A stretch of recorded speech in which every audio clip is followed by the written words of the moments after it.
Welcome back to the channel. It's Criterion Collection season because the Barnes & Noble 50% off sale is going on right now at the time this video is posted. So I've been doing a series where I'm going through each decade and picking out 5 of my favorite films from that decade. So if you haven't checked out my previous video where I go through my picks from the 1930s, you should go check that out. But we're going to jump into the 1940s today, and I'm a big fan of movies from the 40s, so this was a little bit tougher to just narrow this down to 5.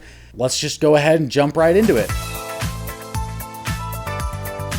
Alright, so I'm going to start a trend where I lie to you guys in these videos. I'm not picking 5, I'm picking 6, just like I did last time, because I found a loophole with I Married a Witch, which is a 1942 film starring Veronica Lake, who is so beautiful. This movie is only 77 minutes, so kind of short. That's one of my loopholes.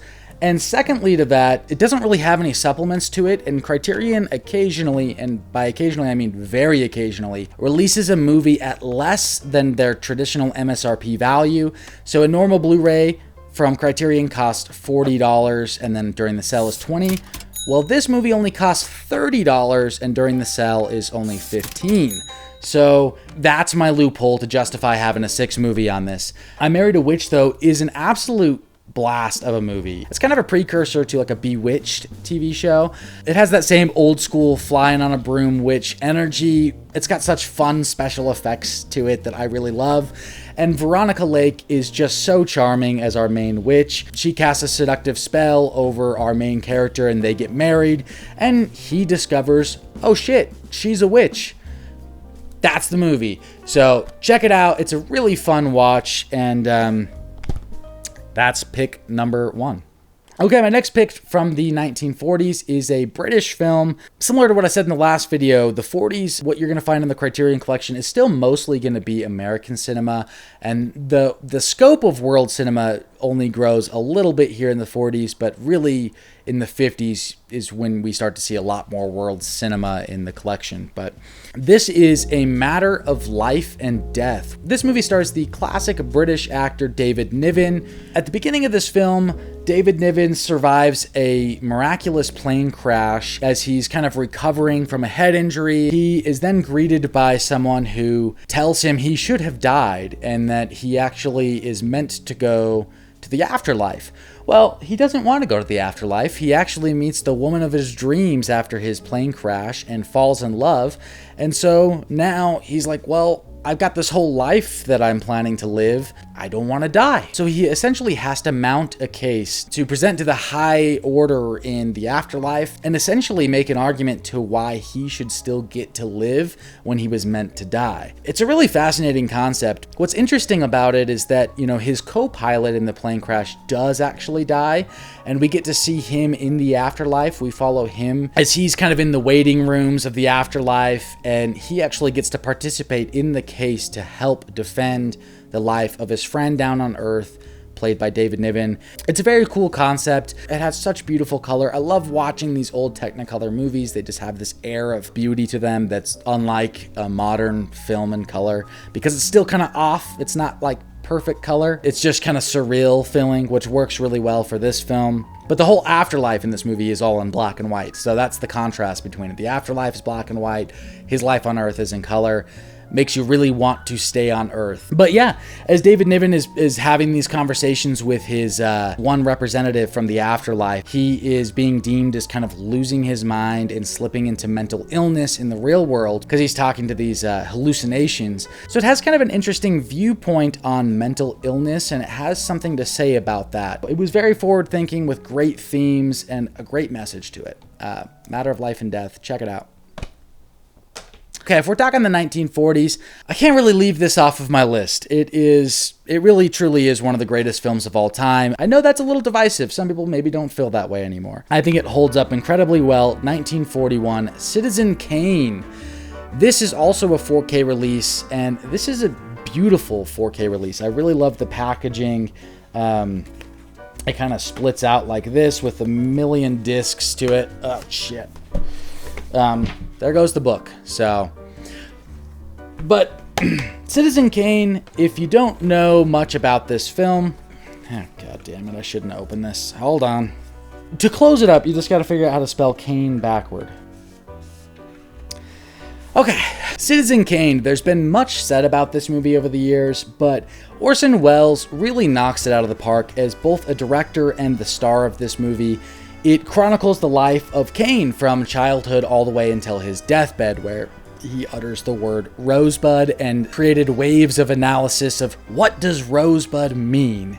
And that is kind of what this film is about. What is the meaning of one's life? The whole goal of Kane is to become the most successful man. It's a rags to riches story. He goes on a meteoric rise of fame and money and wealth and kind of loses himself in that. And I think for its time, it's much more contemplative and philosophical than other movies that tackle the same subject material. It has a certain breathing room to it, but a very fast-paced, I would compare to Wolf of Wall Street type of momentum. It holds up. It's, what can I say? It's such a great film. The 4K looks stunning. I said this in the last video. 4K transfers from classic film look especially good, so buy it. Okay, our next one is from 1945, directed by David Lean, and it is Brief Encounter. This is another British film and stars Trevor Howard and Celia Johnson here, and an adaptation of one of Noel Coward's plays, which at the time, Noel Coward kind of went on this run of 4 or 5 great films that were adapted from his plays, but this one being one of the best ones, Brief Encounter, which follows a suburban housewife who takes the train into the city once a week to run her errands and stop at the cinema, and comes back home to her very kind and very nice husband, but lacking that spark and that love that she desires. And so while she's out and about, she ends up having this encounter with our other main character, Trevor Howard, and they start having an affair. And it really follows them and their secrecy as they are falling in love behind the scenes. It's a romance. It's two people talking and learning about each other, and their attempts to be respectful to each other's relationships and just have a friendship, and their real struggle with the fact that they are falling in love with each other. It's a very mature look at that. You know, I think a lot of classic cinema actually does have the affair storyline, and we tend to root for the affair in it because right away at the beginning of the movie, the female's like in some grand unhappy relationship and she meets the hero of her dreams, and that's very quickly we're supposed to be on board with it. But this movie's much more subtle in its approach because her husband is a very likable, kind guy, and she feels terrible for even having a friendship that she's not telling him about. And watching her go through the trouble of holding in this secret is something that the movie does with nuance and with care, doesn't use exaggeration to tell its story. So it's a very beautiful film, and Brief Encounter, 1945. Check it out. 2 more on the list. All right, if you're looking for another 4K to pick up during the sale, God, this is a great one. Billy Wilder's Double Indemnity. This is a hard-boiled noir classic crime story with a classic femme fatale played by Barbara Stanwyck. Double Indemnity is a smoky, harsh, shadowy, seductive Hollywood thriller, and I think that just about captures it. If you haven't seen it, go into it blind, knowing that this is a great blind buy on the Criterion Collection, with phenomenal performances and excellent writing. And Billy Wilder, an Oscar award-winning director, it truly is an absolute masterpiece from the 40s. So yeah, Double Indemnity. All right, my final movie. I'm a sucker for Cary Grant. I had to restrain myself from putting too much Cary Grant on this list or the last list.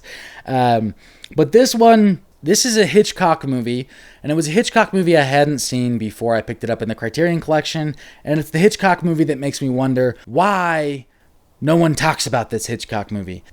Notorious. Cary Grant and our real lead, Ingrid Bergman, 1946. This is at the top of its class for a romance, for a suspense thriller, and one of Cary Grant's performances that kind of make you wish he played James Bond at some point in his life. He is so suave and sophisticated in this one, but Ingrid Bergman plays an intelligence agent for the US, and her mission is to seduce a Nazi industrialist who is hiding out in South America. She finds him, and she ends up getting, unfortunately, sucked into this long-lasting marriage with this Nazi industrialist, But along the way, she's fallen for Cary Grant's character, who is now on a mission to figure out how to safely extract her from this mansion.